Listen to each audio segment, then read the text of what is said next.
They are rapists, they are convicted criminals, Yes. they have a record. Yes.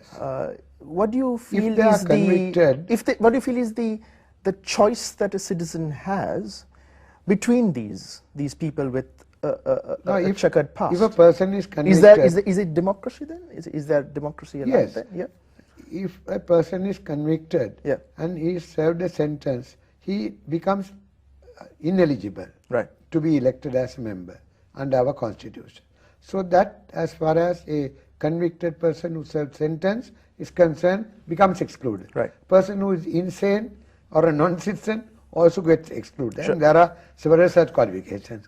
So now there are those who are reputed, Yeah. or disreputed to be engaged in criminal activities, Sure. but who had still not gone through the conviction and sentence. So they are presumed to be not guilty until they are proven guilty according to our law. Right. And therefore they can contest. And the people would be the best judge of whether they should be elected or not. Now, I know many instances when such characters became candidates, people did not elect them. They got about 1,000, 2,000 votes. Then they become nominated by the government with the favors of the leadership. Then the leadership has to be accountable to those people later on.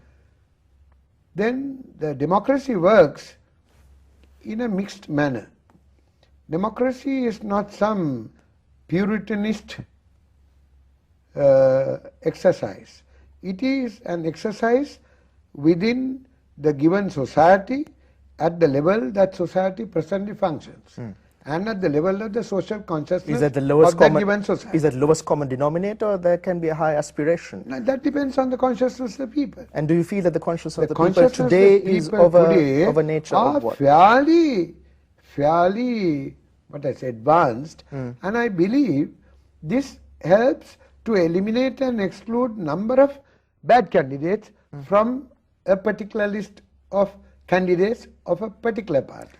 If it was on the basis of those constituencies as we had it prior to 70, or at the time of 7, then the independent candidates could have come forward and excluded the party nominated candidates and become elected. I'll show you one instance like that. I want to move away from the electoral politics but I want to come back to the point that you made about the political and social consciousness, because I think that's an important point. You said it was fairly advanced today.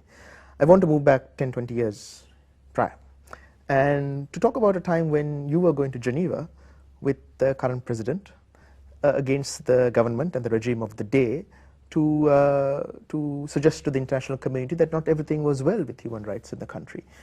Tell us about that period and also of the insurgency of the JVP in 88-89, and like now, or worse than now, the armed forces and the police carried out operations.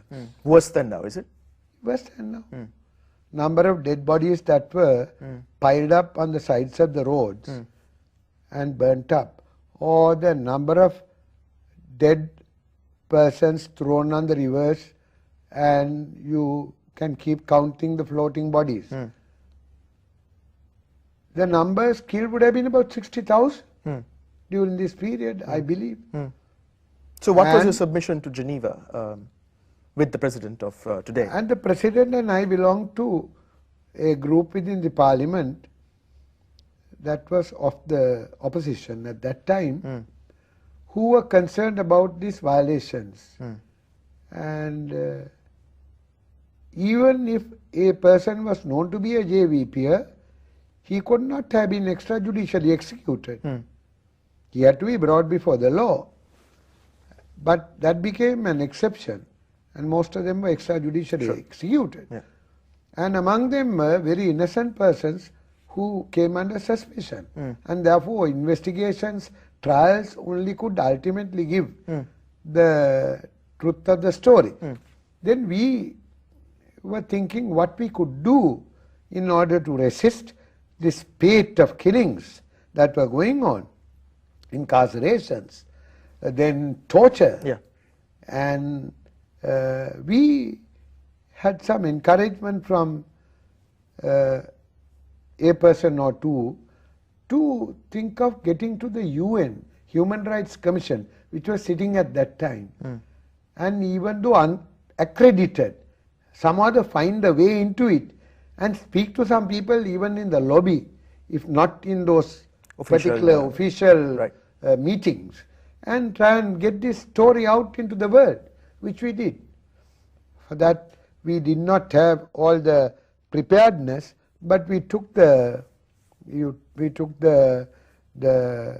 chance of going there without preparation, without accommodation, or without money. And having gone there, of course, then we found a lot of friends, and they helped us to be there and to get to the UN, though unaccredited. Sure. And we were smuggled into the UN, both Mahinda and I.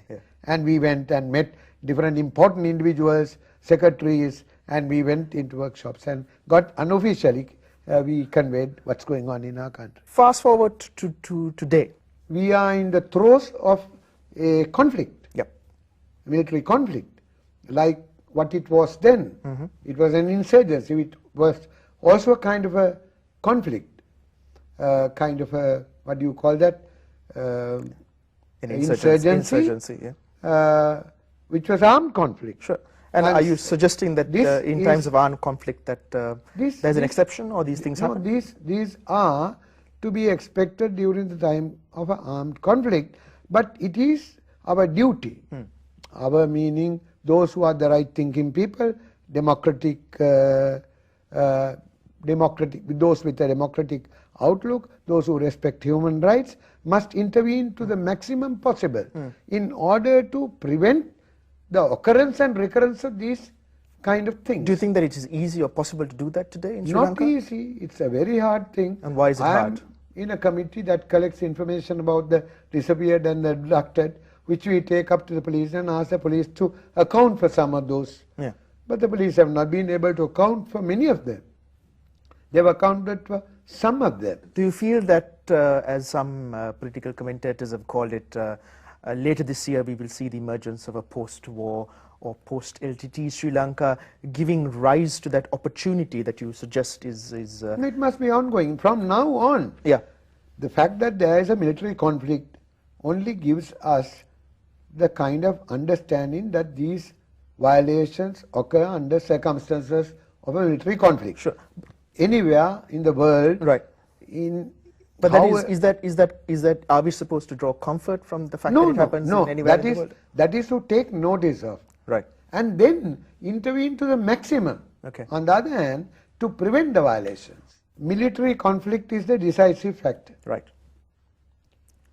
Others become subordinated. And therefore, the advancement of the social and political consciousness will not become reflected in the context of a military conflict. So you are saying it is hostage too, but then you're also saying that we need to start from now. Yes, base and the worst. Base and the worst phenomena is what you could witness during such a conflict. So now the right thinking people or the Democrats and human rights activists must do their maximum in order to prevent the occurrence of these violations in every way possible, and which I think I am doing in my own humble way to the extent that I can. We may not succeed, but we have to keep doing it. And you feel that there is a position being partial or within government that can push for this as well? Yes. And that is what there are many. Is that where you would locate yourself as well? Yes, I am in the UPFA. And UPFA is the political organization to which I relate, as opposed to the JVP and as opposed to the UNP. But this is not my perfect model of the political organization I would like to belong to. But that is yet to come. It may be later on. But today, while being located here, there are large numbers in the UPFA who will want the war to be fought by the armed forces as long as the tigers are fighting a war against the armed forces, but would like to have it ensured that the violations are minimized. Only where it is inevitable that one could be given an excuse.